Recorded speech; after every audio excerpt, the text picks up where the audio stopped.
April is National Donate Life Month. Illinois Secretary of State Alexi Janulius joined organ recipients and family members of donors to call on everyone to sign up to donate life. Illinois Capitol Bureau Chief Max Cotton has more on the push to get everyone to become organ donors. Illinois Secretary of State Alexi Janulius says 6 million Illinoisans are signed up to be organ donors, and doctors perform about 2,000 transplants annually. But he says that's not good enough. We must and we can do better. We have to raise awareness. This is our chance to literally save lives. He says right now there are about 4,000 Illinoisans awaiting an organ or tissue transplant.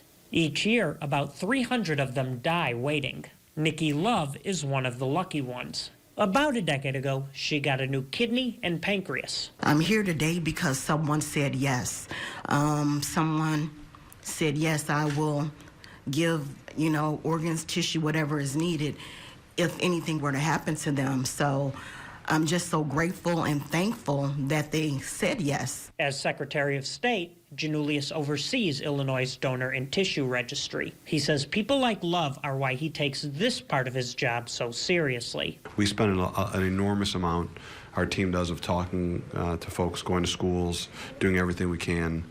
We're going to continue to do it. We're going to aggressively do it. And it's a team effort. There are several places people can sign up, including online, when you get your driver's license, and a new addition when applying for a hunting license in the state. And signing up could be the difference between life and death. We have the opportunity to save lives, to save families. So anything and everything we can do to raise awareness, we will continue to do. It's estimated an organ donor can save up to 8 lives and enhance up to 75 more. In Springfield, Max Cotton, WGEM News.